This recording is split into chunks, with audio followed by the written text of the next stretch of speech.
The Shawshank Redemption, ou Les Évadés pour le titre en français, on en reparlera à la fin de la vidéo, est un film sur le temps, la patience et la loyauté.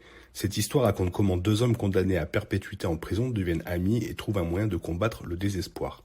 L'histoire est racontée par Red, Morgan Freeman, qui est à l'intérieur des murs de la prison de Shawshank depuis très longtemps. Il peut vous procurer tout ce dont vous avez besoin, des cigarettes, des bonbons et même une petite pioche comme un géologue amateur pourrait utiliser. Un jour, lui et ses codétenus regardent le dernier bus rempli de prisonniers se décharger et ils font des paris sur qui pleurera pendant leur première nuit en prison. Et qui ne le fera pas. Red parie sur un grand type avec une cuillère d'argent dans le cul, nommé Andy Dufresne, Tim Robbins. Mais Andy ne pleure pas et Red perd les cigarettes qu'il a misées. Andy s'avère être une surprise pour tout le monde à Shawshank, car en lui se trouve un réservoir de détermination et de force si puissant que rien ne semble le briser. Andy était banquier à l'extérieur et il est accusé de meurtre, mais il est apparemment innocent. Il y a toutes sortes de détails concernant son cas, mais après un certain temps, tout ce qui compte à l'intérieur de la prison, c'est savoir qui est fort et qui ne l'est pas.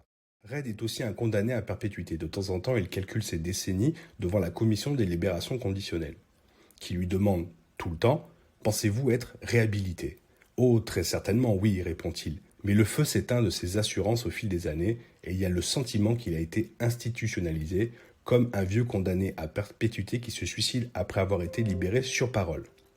La narration de l'histoire par Red permet de parler au nom de tous les prisonniers qui ressentent chez Andy un courage et une intégrité qui survivent aux années. Andy n'est pas un lèche-cul, il ne reculera pas, mais il n'est pas violent, juste formidablement sûr de lui. Et pour le directeur Bob Gunton, il est à la fois un défi et une ressource. Andy sait tout sur la comptabilité et la préparation des déclarations de revenus. Et peu de temps après, il a été transféré de son travail de prison à la bibliothèque et affecté au bureau du directeur, où il est assis derrière une machine à calculer et garde un œil sur les gains mal acquis du directeur.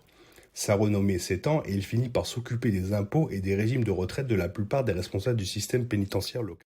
Il y a des moments clés dans le film, comme quand Andy utilise son influence pour obtenir des bières fraîches pour ses amis travaillant sur une toiture, ou quand il se lie d'amitié avec le vieux bibliothécaire de la prison, James Whitmore, ou lorsqu'il outrepasse ses limites et est jeté à l'isolement. Ce qui étonne tranquillement tout le monde dans la prison, et nous aussi, est la façon dont il accepte le bien et le mal comme faisant tous partie d'un schéma plus vaste que lui seul peut pleinement voir.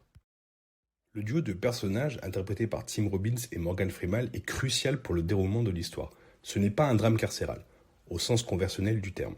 Il ne s'agit pas de violence, d'émeutes ou de mélodrame.